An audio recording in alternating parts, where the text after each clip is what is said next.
Hey everyone, welcome back to the deep dive. You know the drill, right?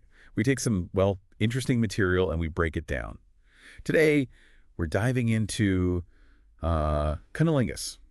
We've got Dr. Sonia Borg's book, 6 Ways to Eat a Pussy. Yeah, a lot of people talk about it, but we're going to go deep. Yeah, really dig in and figure out what Dr. Borg is trying to teach us. Exactly. She's got all these scenarios and techniques and then like little boxes with extra facts and advice from the sexpert, which is kind of fun. It's more than just like a how-to manual, It's got these fun little like ideas to spice things up. Right. And it's all from her perspective. We're not adding anything extra, just exploring her ideas. Yeah, just Dr. Borg's world. So who is this Dr. Sonia Borg anyway? What makes her the expert? Well, she's got a PhD in, get this, human sexuality, and she's got a master's in public health and one in communications, so she's really studied this stuff. Wow, so she knows what she's talking about. She does, and her big point in this book is that cunnilingus is like a really important and a really desired part of intimacy. Like it's a skill you can learn and get better at. Not just something you do, but something you can like really master. Exactly. And she even says no sex technique says, I love you, quite the way that cunnilingus does, so she's really positioning it as something special. Yeah, it's more than just physical. There's a connection there. Absolutely. But she also gets pretty practical. She says that you really need to understand female anatomy to do it well. Right, it makes sense, like knowing the tools, I guess. Exactly. And she starts with using the right terms. She focuses on the vulva, which is the correct term for the whole external area. Right, not just saying, other words. Yeah. It's more accurate and respectful. She then breaks down the vulva into parts. You've got the mons, which is that fleshy area above the pubic bone. It's got nerve endings, but isn't the main focus for, like, orgasm. Then the labia, right. The outer lips, labia majora, and then the inner lips, labia minora. Yeah. She says the inner lips are more sensitive, and they get bigger when a woman's aroused. And, sometimes removing hair from the outer lips can make the inner area even more sensitive. Interesting. So then she gets to the clitoris.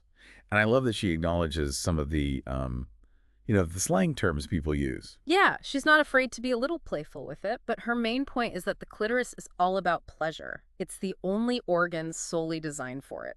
It's like its whole purpose is pleasure. And Yeah. she says there are like 8,000 nerve endings just in that little spot. Yeah, and that's part of a network of about 15,000 in the whole pelvic region. So it's super sensitive. It's why even small changes in how you touch it can make a huge difference. Wow, 8,000. That's incredible. Right. And she goes into detail about all the parts of the clitoris. The hood, the glands, the shaft, the crura, which are like internal wings, the vestibular bulbs, the front commissure, and the fourchette. All these parts contribute to the overall sensation. So it's more complex than people think. It is, but she also mentions other areas too, like the vagina, the cervix, the G-spot, even the urethra, which she calls the U-spot. Oh, interesting. And the Bartholin's and Skene's glands, even the anus. She's saying that pleasure can come from all sorts of different stimulation. Right, so don't just limit yourself. Exactly. And then she talks about this muscle, the pubococcygeal muscle, or PC muscle. Have you ever heard of that? Yeah, I think it's the one you use for Kegel exercises, right? Exactly. She says it's involved in controlling your pee, but also in orgasms.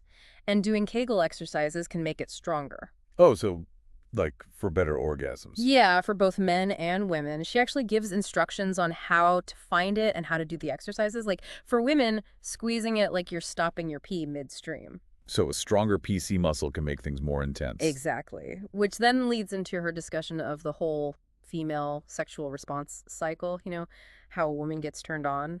But she makes it clear that every woman is different. Right. There's no one size fits all. No. But in general, there's like initial arousal, then things get more intense, breathing gets deeper, then orgasm, and then finally a refractory period. Like a cool down. Yeah. And she's got these sex facts that she throws in. One that stood out to me was that it takes women, on average, about 20 minutes to orgasm through direct clitoral stimulation. But men, through intercourse or masturbation, only 2 to 5 minutes. That's a big difference. Yeah. It really highlights the need to be patient and to focus on the woman's pleasure. Exactly. And another sex fact is that any place on the body can potentially be an erogenous zone, like earlobes, eyebrows, who knew? Wow, so it's really about exploring and figuring out what your partner likes. Exactly. It's all about communication. So that's the foundation. Now let's get to the fun stuff. The cunnilingus event headliners. Yes, this is where she gets creative. She wants to turn cunnilingus into an event, something special. And she's got 6 scenarios, each with a different theme. I love this. So the first one is rock her world. And this is all about surprising your partner with jewelry after you've. Yeah.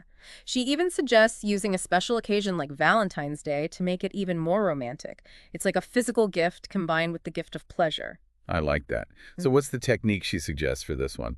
So it starts slow, kissing down to the vulva, then using your nose and doing these butterfly strokes on the clitoris.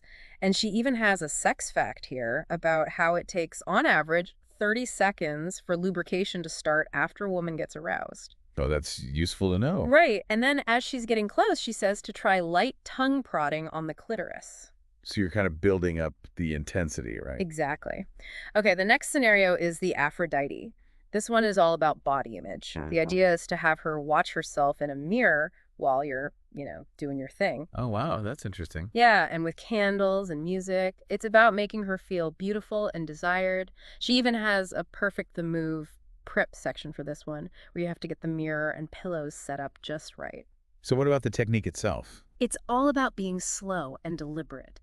Gently separating the labia, then slow swirls on the clitoris, increasing the pressure and speed as she gets more aroused, then licking between the labia and the hood, and finally sucking on the clitoris. Wow, that sounds intense. And here's a funny sex fact for you. The French term for feminine smell is cassolette, which means perfume box. Isn't that lovely? That's so much nicer than some of the words we use in English. I know, right? And she says that you should tell your partner she's beautiful and that you love her smell and taste. It's all about making her feel good about herself. Yeah, that positive reinforcement can be really powerful. Absolutely.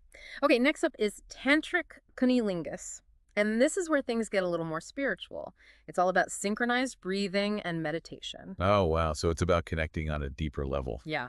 The move prep involves practicing breathing together and doing some meditation exercises. That sounds kind of challenging. It might be, but it's about creating a shared energy.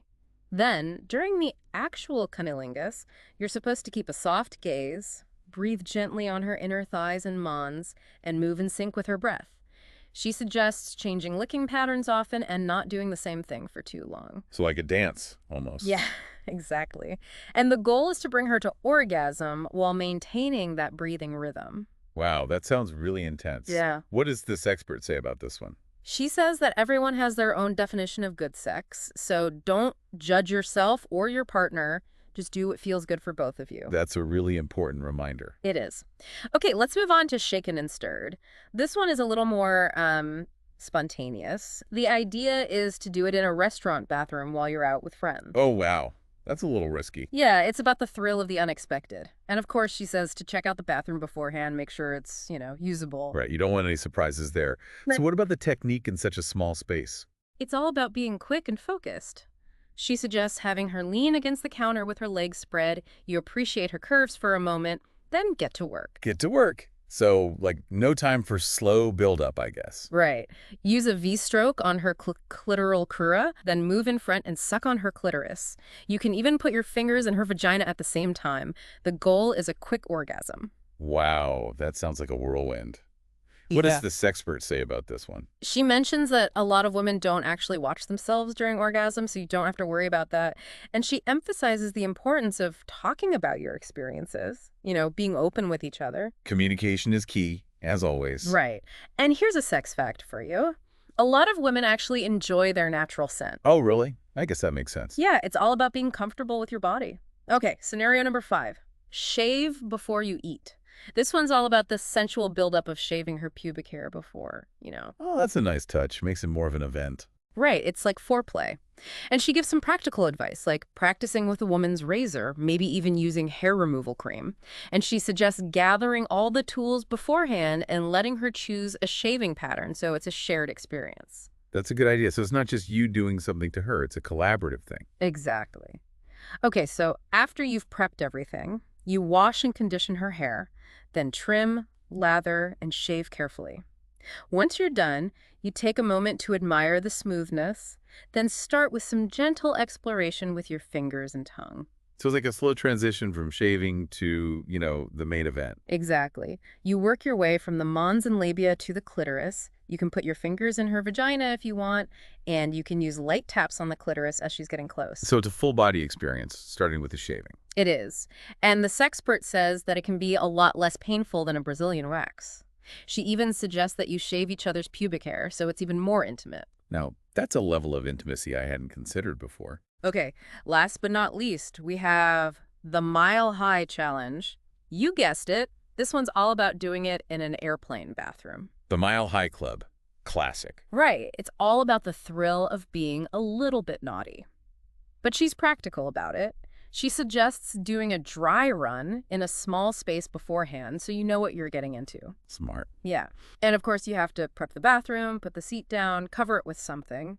Then she suggests having the woman put her legs over your shoulders while you're squatting in front of her. Oh, wow. That's creative. It is. And then for the technique, she suggests starting with a vibrating sound on her clitoris. A vibrating sound. Yeah, you can use your lips for that. Yeah. And you can put 2 fingers inside her vagina and have her flex her PC muscle. So it's still about working those muscles, even in a tight space. Exactly.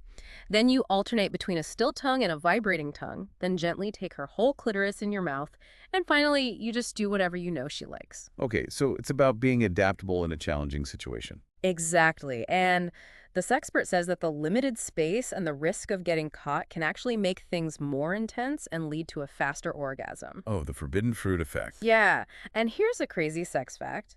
Apparently, a lot of couples meet on a plane and then, head to the bathroom. Wow. Talk about a meet cute. So that's it. Those are the 6 scenarios from 6 ways to eat a pussy. Wow, what a journey. It's clear that Dr. Borg is all about making cunnilingus more than just a routine act. Absolutely. She wants it to be a memorable experience full of pleasure and connection. And we've only scratched the surface here. It's all from her book, her perspective. Right. But it definitely gets you thinking, Yeah, it makes you wonder what you could try, how you could make things more interesting, more exciting. And it highlights how important it is to understand female anatomy and to really focus on what your partner enjoys. It's all about communication, exploration, and a little bit of creativity. Yeah, I think that's a great place to leave it. Thanks for listening to The Deep Dive. Until next time.